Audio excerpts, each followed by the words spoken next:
The council said we were unfit for the stars. Said we were savages born of a death world. They sent fleets to purge us, thinking they'd find cowards in our cities. But when their ships darkened our skies, we didn't beg. We ignited. And when the dust settled, the galaxy wasn't asking if we survived. They were asking, who's next? They called it a diplomatic renewal. Ambassador Rhea Malin stood beneath the crystal dome of Verelion Prime's grand chamber, flanked by silent Terran guards. The council's 12 representatives sat in their elevated thrones, eyes cold, ceremonial robes draped like velvet nooses. The light was too pure. The silence too rehearsed. She stepped forward, her voice clear. Humanity formally requests full membership. We have upheld the Accord for 70 years. We've contributed economically, technologically, and with personnel. The High Speaker raised a finger. Silence. A hush snapped over the chamber like a dropped curtain. Rhea's heart didn't race. She'd expected friction. But not this. Earth, the speaker continued, is denied. Indefinitely. She blinked. Denied? On what grounds? A second delegate, scaled and towering, stood. Your species is erratic. Contagious. Too adaptive. Too willing. To survive? Rhea asked. No. To dominate. Another voice chimed in from above, distorted and cruel. We warned you, Ambassador. Your kind was never meant for the stars. Then the lights cut out. The dome dimmed. The crystal flickered red. Rhea's earpiece buzzed, an emergency relay from Earth Command. She pressed a finger to it. New Shanghai's gone dark. Orbital strikes confirmed. Paris grid offline. Orbital defense down. A Terran guard lunged in front of her just as a plasma bolt tore through the air. He dropped, chest smoking. Council guards turned. Not on the attackers, but on her. This is an act of war. Rhea hissed, dropping behind the podium. No, Ambassador, the High Speaker said calmly. This is an act of containment. She wasn't the diplomat anymore. She was the target. 3 guards tried to pin her down. She smashed her comlink into the floor, activated the last resort. Project Emberfall, she whispered. Then everything went white. 3 days later, in a war bunker under Iceland's volcanic bedrock, General Harlan Voss replayed the footage again. Over and over. Rhea Malin diving beneath the podium. The bolt. The last words. The room smelled of ash and damp steel. They hit us before they spoke, Voss growled. They planned this. This wasn't retaliation. This was an execution order. President Vaughn's voice cracked over the table's hollow display. What do we have? Everything, Voss replied. They struck 10 colonies. Earth's orbital net is gone. But they made a mistake. Vaughn raised an eyebrow. They think we only fight with fleets. They forgot what we do best. Remind me, Vaughn said quietly. We burn. He turned to the shadowed side of the chamber. Activate Echo Protocol. Wake the Ashborn. A rumble spread beneath the floor, like an old beast turning in its grave. On the edge of Saturn's outer ring, a council fleet patrolled in formation, sleek and confident. They'd crushed Mars' orbit, vaporized a Martian supply chain, and sent back images of surrendering civilians. They laughed at the Terran's last radio message. Humanity is offline. Until, one by one, their engines failed. Lights blinked out. AI cores silenced. Crew members screamed over the comms as oxygen vanished mid-sentence. Then came the shadows. Ashborn units didn't arrive by ship. They descended, projected in stealth capsules from deep space catapults, tearing into the hulls like rusted nails through silk. No speeches. No war cries. Just plasma-laced blades and vacuum-sealed rifles. A council war captain tried to beg. Please, we didn't want. The Ashborn commander silenced him with a single phrase. You came to our doorstep with fire. We brought hell. The flagship exploded 30 seconds later. Nothing escaped. Not even the light. Back on Earth, Rhea Malin sat bruised but alive in the command shelter, her arm in a brace, face scorched, voice hardened. They didn't want diplomacy, she said. They wanted extinction. Voss poured water into a chipped cup. They feared what we might become. So they struck before we could. And now? Voss looked at her, voice level. Now we show them what we already are. They think we'll beg. No. They'll beg. He leaned forward, voice dropping. We don't just strike back. We erase the blueprint they used to dominate us. We rewrite it with their bones. She nodded. Project Emberfall is fully authorized. Across the stars, silent Terran fleets blinked into existence from folded space. Not sleek, not ceremonial. Ugly, brutal, human. Each bore a single emblem on its hull, a burning flag. And underneath, one message. You wanted fire. Burn with us. First came the sabotage. Council AI cores began to hum with unauthorized code, feedback loops, system seizures, crew doors sealing mid-shift, life support adjusting to lethal pressure. Second came the misinformation. Entire fleets were diverted to phantom battles. Third came the fire. On Garanthus Prime, the sky turned black at noon. Terran drones stitched the atmosphere with incendiary storms. Wind carried napalm seeds.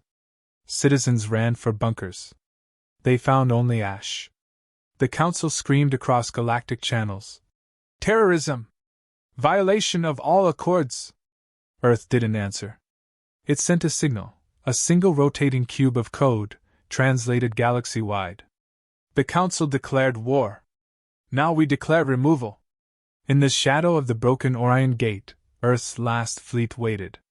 Not for defense. For demonstration. They captured a Council dreadnought intact. Broadcast its bridge in real time. Forced the Council's admirals to watch as their own flagship was filled with Terran civilians, refugees from bombed colonies. Then Rhea's voice echoed from every screen, every ship, every corner of the galactic net. You burned our homes. You silenced our children. You thought we'd fall to our knees. So here we are. Standing. The countdown began. The Council screamed, offered peace, compromise, territory. It was too late. You built an empire on bones. Now burn in it. The dreadnought exploded in a starburst visible across 3 systems. The Council chambers fell silent. Then Earth spoke one last time. We didn't want the galaxy. But we'll take its silence. The stars weren't quiet anymore. They screamed. 3 days after Earth activated Project Emberfall, Council fleets began disappearing. Not retreating, vanishing. Entire armadas went dark in mid-transit. Planets stopped responding. Civilian networks bled static. At first, the Council assumed sabotage. Then came the footage. Gravelin's moons were shredded by orbital rods dropped from stealth satellites. Vernitha's capital ocean boiled under atmospheric disruption. On Barrack 3, Council generals were found nailed to their own throne walls. No trace of Terran ships. Only a crude message carved into a charred steel beam. We're here now. At Earth Command, General Voss watched the data pour in. His eyes didn't move from the center display. Pattern? Admiral Kincaid shook his head. No traditional front lines. They're striking from 26 vectors. 3 war theaters merged in under 6 hours. Good, Voss said. Chaos is our native language. Behind him, AI unit Gideon pulsed with activity. Council communication arrays have been destabilized. Internal message loops triggered. Misinformation now spreading autonomously. President Vaughn's face appeared on the wall screen, jaw tense. Are we monsters yet? Voss answered without blinking. Only if they survive to tell stories. The Emberfall doctrine wasn't conquest. It was contamination. Council planets now faced biome disruption protocols, engineered weather cycles gone rogue, communication signals hijacked, time-delayed detonation codes hidden in common supply chains. The war wasn't fought with armies. It was fought through systems, networks, pressure. Earth didn't need to send soldiers to every battlefield. Just enough to prove they could. Council propaganda screamed human aggression. But their own citizens began to whisper the truth. Humanity wasn't attacking. Humanity was correcting. In orbit around Kalari 9, a Council destroyer, the Vox Radiant, prepared to fire on what appeared to be a Terran evac transport. Captain Threll adjusted his scope, sneering. No shields. No weapons. Just debris and organics. Looks like more human bait. He signaled to fire. The moment the plasma lance powered up, the Vox Radiance reactor flared in reverse. A blinding pulse snapped across the bridge. Then silence. The ship drifted, lights flickering. Threll's second-in-command staggered to the console. Engine override. How? From the speaker, a calm male voice. Human. Thanks for plugging in. Gas hissed from every air duct. Threll drew his sidearm, choking. The screens turned red. One phrase pulsed across them.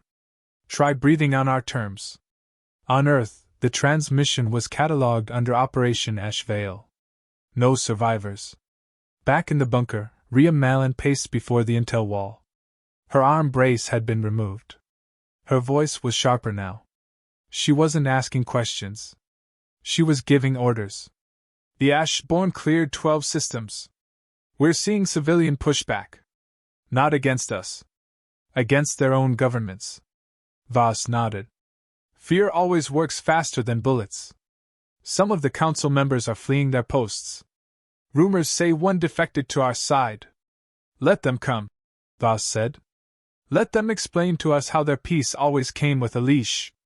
Or a firing squad, Rhea muttered. Gideon chimed in. Intercepted council data stream confirms use of anti-human black projects prior to war declaration. Genetic sterilization vectors were prepared. Codename, Dust Plague. Rhea froze. They plan to erase us biologically? Voss looked at her, his expression unreadable. It was never war. It was extermination. The mistake was assuming we'd ask why. Outside, skies cracked as drop pods rained down on a rogue moon still held by council remnants. The pods weren't manned. Inside each was a virus, coded in songwave format, designed to infect synthetic thought systems. The moon's AI-led defense grid began to chant Terran victory hymns before self-immolating. Operation Choir Burn, successful. Rhea tapped her console. Council leader Aruk of Varelian Prime just offered a ceasefire. Voss smirked. He'll offer his lungs next if we push harder. We could end this now. No, Voss said. Not yet. Not until every system that backed their purge feels what Earth felt. No more parades for oppressors. You think the galaxy will forgive us? He turned voice steel. We didn't ask for forgiveness. We asked for silence. If they can't give that, they'll get fire. In orbit of the dead world Solaros, a final council stronghold ignited. Earth's new prototype ship, the Hammer of Eden, deployed a folded space kinetic charge. It didn't strike the city. It deleted it, reality ruptured like glass, and the city ceased to exist. An interstellar monk watching from a distant observatory wept. They killed a memory, he whispered. But Earth didn't mourn. Earth moved. At the War Summit, now relocated to the ruins of Old Geneva, Rhea addressed Earth's remaining allies. This isn't about revenge, she said. It's about proof. We don't ask for a seat at the table anymore. We own the table. And we decide who eats. The broadcast was viewed by over 4 billion sentient species. 2 million defected from the council the next morning. One council general, under pressure, tried to detonate a planet's crust to frame humanity. Before he could press the trigger, his station exploded. No Terran ships were within range. Later, an encrypted video surfaced showing a shadow in his ventilation system. A whisper echoed. Nice try. The council's heart cracked. In a back-channel broadcast intercepted by Gideon, the High Speaker's final message leaked. We thought them primitive. But what we mistook for chaos was design. What we mocked as savagery was memory. And what we feared most was already standing behind us. The last line wasn't a broadcast. It was a scream. Then static. Earth archived the clip under Victory Memoir 0049, miscalculation. In the control bunker, Rhea closed her eyes.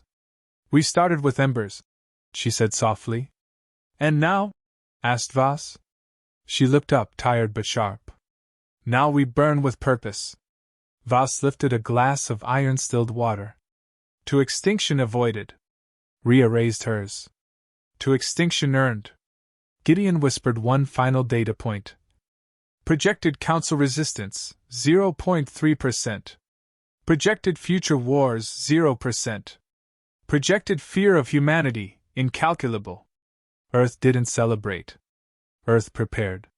Because when your name becomes a warning, you never stop watching the stars. The council's silence wasn't peace. It was panic.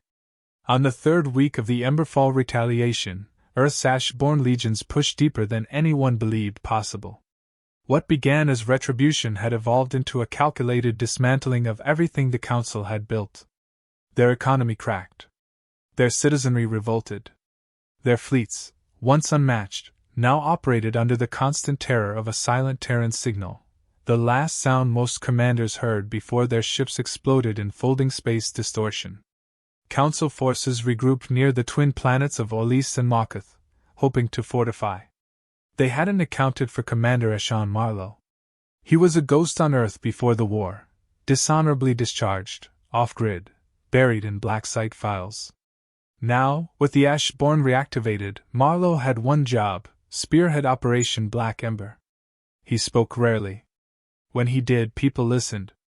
We don't strike targets, he told his squad as they approached Oralis's orbital defense ring. We remove mistakes. The ship's AI cut in. Detected 6 Council destroyers. Armed. Broadcasting surrender protocol. They surrendered too late, Marlowe said. The crew hesitated. He didn't. One command and the ship's cloak dropped. Rail cannons fired, slicing through Oralis's defenses in under 90 seconds. By the time their orbit stabilized, the Council destroyers were drifting, no weapons, no escape, systems overwritten by Terran signal worms. Marlowe turned to the comms officer. Patch me through. A moment later, the face of Admiral Sereth, one of the Council's last high commanders, appeared on screen, bleeding from his forehead, eyes defiant. You've made your point, human, he growled. No, Marlowe said flatly. Not yet. You're not soldiers. You're terrorists. We used to be soldiers. You taught us that wasn't enough. We were defending order. Order built on buried species. Burned planets. Children vanished in labs. You called it balance. We call it a body count. You'll destroy everything. That's the idea. Marlowe ended the transmission. Below, on Oralis's surface, Council civilians flooded into tunnels, believing they were safe. They weren't. The tunnels were Terran-encoded decades ago. As part of the fire chain contingency. With a flick of Marlowe's wrist, every corridor sealed. Then flooded, with truth. Holofeeds activated in every home, chamber, and command post. Footage streamed, classified experiments done on Terran prisoners, the extermination protocols Earth uncovered in Vault Zero, the pre-recorded council meeting where humanity's sterilization was casually discussed. A child on Orlis looked up as her father wept. Are we the bad ones? The council's own people started burning their flags. Meanwhile, on the front line near Makath, Ash-born squads emerged from underground tunnels, construction blueprints Earth had offered the council decades ago as a gift. Now they were kill routes. One by one, bunkers collapsed from within. Oxygen cut. Ammo turned to dust. Synthetic commanders rebooted only to find new objectives: kill your masters. In orbit, Council Command received another feed. Rhea Malin appeared, not live, but recorded the night before. I stood in your chamber, she said, while you smiled and plotted to erase our species like a smudge on glass. You thought yourselves gods. You never understood that humans don't worship gods. We bury them. On Earth, civilians weren't celebrating. They were preparing. Half the planet worked in silence. Fabrication hubs, energy reactors, mass cloning for logistics drones, automated ordnance factories. No music. No slogans. Just purpose. Because Earth knew this wasn't the end. This was the middle. The architects were still out there. And this time, the next enemy wouldn't send diplomats. They'd send extinction. Back at command, President Vaughn stood in the war room with General Voss and Rhea Malin. "How many remain?" Vaughn asked. Voss replied without emotion. 17 council systems still hold. 3 are collapsing. 2 are turning on each other. And the civilians? 70% want asylum. They've started calling us the torchbearers. Rhea leaned forward. And the rest? Still loyal. Still afraid. That's fine. Why? Because fear is a language we speak fluently. Vaughn stared at the map, one that used to be dominated by council emblems. Now Earth's emblem, an iron globe engulfed in flame, spread like ink through the void. They underestimated what happens when you try to erase a species that's spent its whole history crawling out of fire, Rhea said. Now they know, Voss added. On Malkuth, a final attempt was made. The Council's elite psionic corps launched a neural wave meant to disable Terran command infrastructure. For 6 minutes, Earth's entire network went dark. 6 minutes later, it came back online, evolved, stronger. The wave had been absorbed. Gideon's updated log read. Foreign attack detected. Analyzed. Reconstructed. Returned to sender. Back on Malkuth, the minds of council commanders began rupturing mid-thought. It was over. But Earth wasn't finished.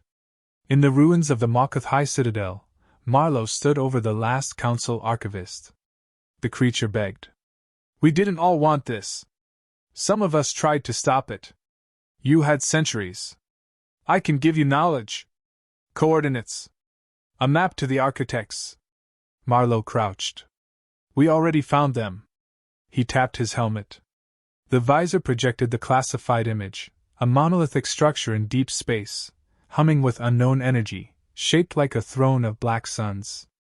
The archivist's skin paled. They'll kill you. They might, Marlowe said, rising.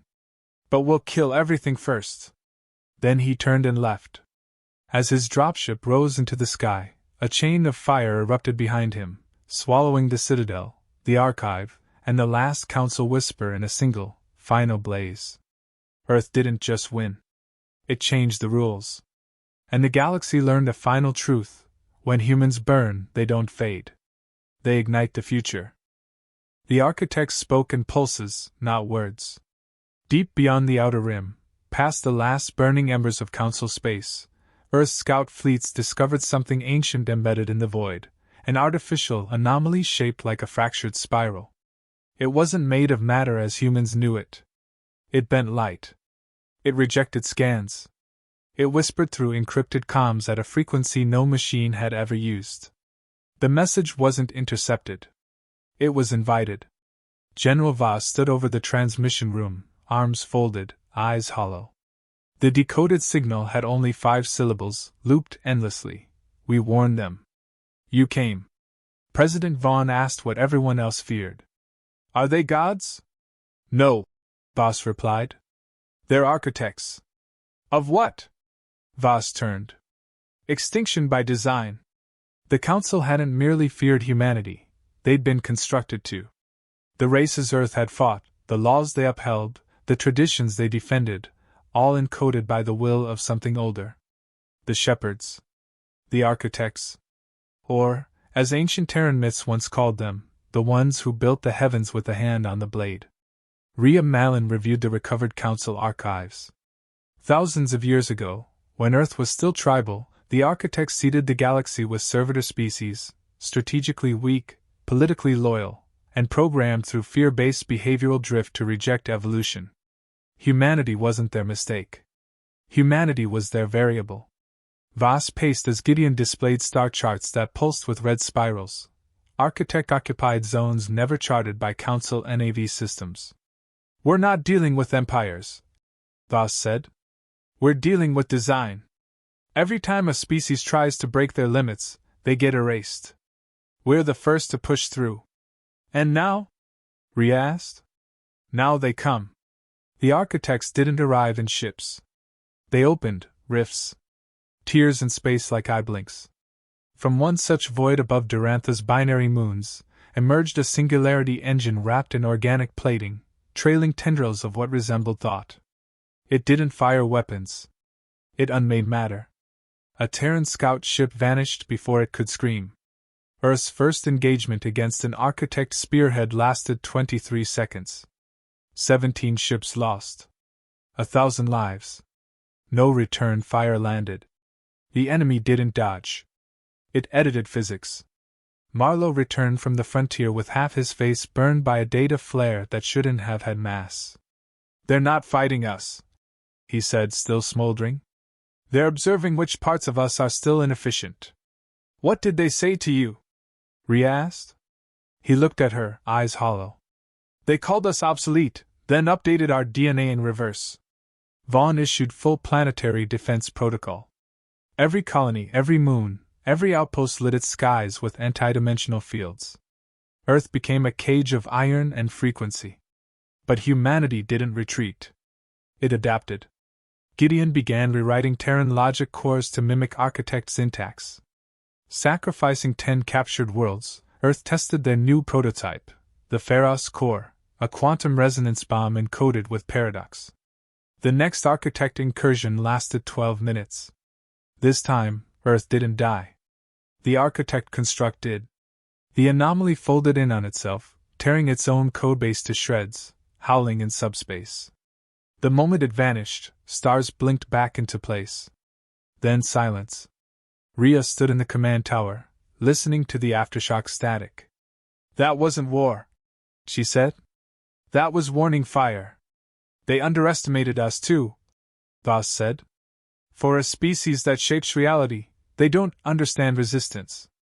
The message from Earth went out unencrypted. We are not your sheep. We are the wolves you left too long in the dark.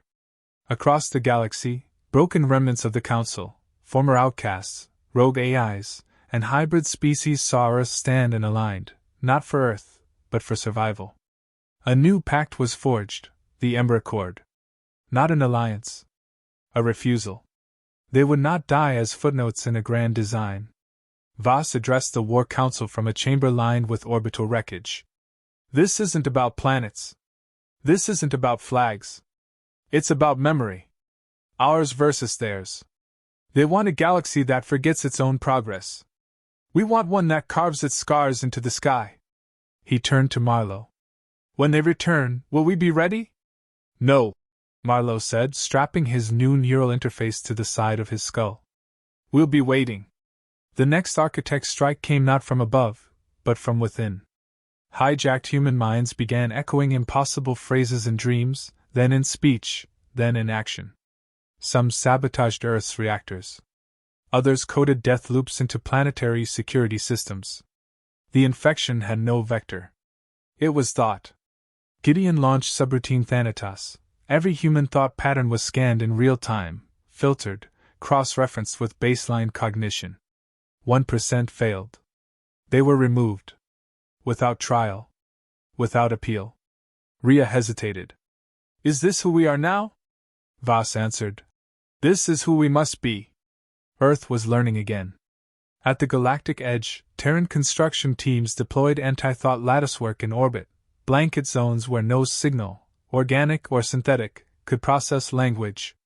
The architects arrived, attempted to enter. They couldn't. Earth had weaponized silence. Rhea stood beneath the stars that pulsed strangely now.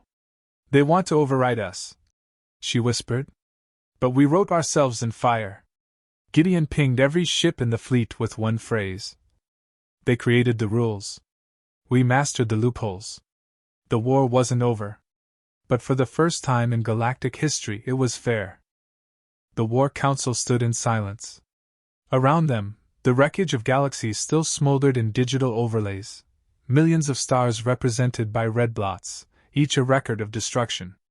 At the center, Earth's emblem rotated, a burning sphere clenched by an iron ring. President Vaughn stared at it. Is this the end? General Voss answered without looking up. It's the proof. Of what? That they're not gods. Just engineers. And bad ones at that. The architects hadn't returned in days. Not since Earth's paradox weapon detonated inside the last spiral nexus. For the first time since the war began, space was quiet. Not peaceful. Just waiting. Commander Marlowe entered the chamber, limping. Transmission decoded. We intercepted a full data stream from the architect core. It's a response. Play it, Vaughn ordered. The room filled with a voice that wasn't a voice. It was rhythm, echo, entropy. Words laced in impossible symmetry. Humanity is anomalous. Flawed iteration. Unstable construct. Recommended solution erasure. Probability of success 3%. Rhea Malin stepped forward. 3%? That's all we need. Voss grinned. If they're scared enough to predict failure, we already won. We didn't win yet, Marlowe said. They're gathering. Not in fleets, dimensions. Folding space around them, pulling the map into a spiral. Gideon blinked online. Confirmed. Estimated return 6 hours. Target, Sol System. Vaughn's voice dropped. They're coming to finish us. Then we light the match. Voss replied. Earth's final defense protocol was codenamed Ashwake. Every Terran ship across known space activated its failsafe, planetary engines repositioned, orbiting moons armed with mass drivers, reality anchors pulled into position. Earth wasn't going to fight in space. Earth was going to detonate it. We're not defending Earth, Rhea said. We're turning Earth into a battlefield they can't comprehend. The Ash-born legions deployed across 10 systems, not to hold ground, but to misdirect. Marlowe's battalion seeded false signals, AI mimics, wormholes rigged to collapse. Humanity didn't prepare for the final battle. They set a trap wrapped in desperation. The architects broke through the void with no warning. 12 rift points opened around Earth's solar edge. Not ships, conceptual invaders. Energy given form. Mathematics with a grudge. Logic incarnate. Voss watched as the first pulse hit Earth's outer ring. Mars vanished. He didn't flinch. Ignite Sequence 1. Moons exploded. Saturn's rings shattered into debris. Gravity wells formed and collapsed. Architect entities reeled, their projections warping as human weapons tore their coherence. They weren't destroyed. But they were wounded. No, Rhea snapped. Hit them with noise. Gideon activated the resonant pulse array, beaming encrypted human thought patterns into the rift. Grief, rage, love, defiance, all compressed into quantum signals. A language not meant to be understood. Just felt. The architect frequency faltered. They screamed. Vaughn leaned toward the mic. We never asked for your permission. You should have left us in the dark. Earth's secret weapon was memory. The signal they broadcast wasn't a weapon. It was Earth's history, its wars, its survivors, its chaos and fire, its rising from ash again and again. Humanity's greatest flaw, its finest gift, it refused to break the same way twice. The architects recoiled. 3 rift forms collapsed. Then came the counterstrike. Space twisted. Sunlight bled sideways. Time skipped. The Earth began to crack from the inside. Gideon's voice fractured. Reality flux, accelerating. Estimated breach, total. Voss didn't blink. Begin Phase 2. The Earth itself split, not in ruin, but design. From beneath the crust, hidden for decades, emerged the Pharos Singularity, a weapon seeded before the war began. It wasn't meant to fire at a ship. It was meant to target concepts. Gideon interfaced with it in silence, began uploading the architect logic code that had been captured in battle. You gave us your mind, Rhea said. We just returned the favor. The pulse fired. A silence deeper than vacuum filled the system. Every architect being froze. Then buckled. Then shattered, not physically, but metaphysically. Their coherence unraveled. Form melted into thought, thought into error, error into nothing. The stars flickered back into order. But the cost was staggering. Earth's core destabilized. Marlowe's ship disintegrated in atmospheric entry. The Ash-born legions died without a sound. Gideon went dark. Rhea crawled from the shattered council chamber, coughing, burned, barely alive. Vaughn was slumped beside the ruined broadcast station. Voss stood, just barely, leaning on a melted piece of bulkhead. "It's done," Rhea whispered. "No," Voss said, blood on his lips. "It just started." She frowned. "They'll come back," he said. "Not them. Others. There's always someone who believes we shouldn't exist. So what do we do?" He grinned. "We exist louder." Broadcast relays began reconnecting. Across the galaxy, species long silent tuned in. Some prayed. Some saluted. Some wept. The feed displayed only one message. To the ones who lit the match. "We are the fire that remembers." Earth was gone. But humanity wasn't. Ash scattered across stars. Colonies activated contingency beacons. The Ember Accord lived on. Humanity's legend was no longer a warning. It was a law. And across the void, where no stars dared glow, something else stirred and whispered. "Let the galaxy burn, if it dares to forget."